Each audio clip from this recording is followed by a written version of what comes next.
For every on-axis 360, you can practice the 360 on the surface, going slow in the middle of the wakes, and actually moving across the back of the boat, just like you would move across the back of the boat doing the wake-to-wake variation of the trick.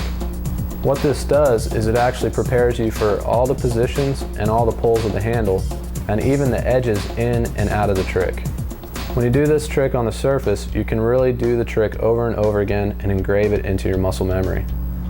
The most important part of the spectrum tree for this trick is a switch toe side backside 180. You don't have to be able to do this trick wake to wake, but it's really important to practice it on the surface because that's the 180 that actually has the handle pass and the pull for the handle pass. After you put the two 180s together, you're ready to take it to the wake. So make sure you take the jump up, wait, then pull the handle real hard to your back hip and then pass it and spin. On the way down, it'll help to move the handle out towards the flats to stop your rotation and land back on your heels.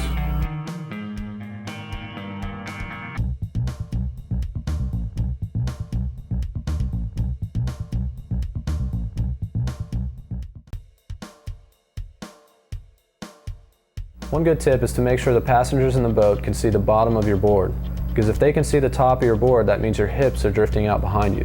So as you leave the wake, you need to get into position where the board is closest to the boat and the passengers can actually see the bottom graphics of the board.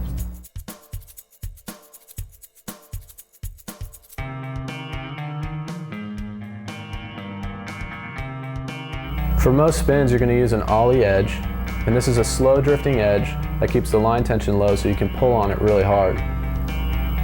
If you're having problems passing the handle, that probably means you're edging too hard or you're not pulling hard enough. So make sure you yank hard on the handle and create slack so you can pass it freely while you're spinning. Before you hit the water again, the rope should tighten up so you have control and you can edge out of the trick.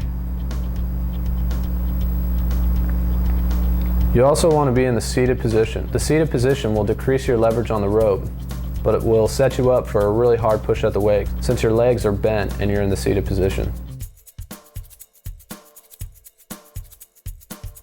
Another thing you can think about when doing this trick is as you leave the wake, the tip of the board will be high and pointed up, and then you'll pitch over and level out. As you pitch over and level out, this is when you want to pull and spin. It's kind of a good timing device that you can use for yourself to make sure that you don't spin too early. When people spin too early, it usually throws the board out behind them and they go off axis. When they come back around, they usually catch their toe side edge or the nose of the board on the water and they take a hard fall.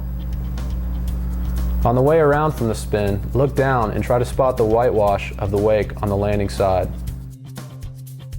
When you spot the whitewash, this is about the time when you want to move the handle out towards the flats to stop your rotation and anticipate your heel side edge.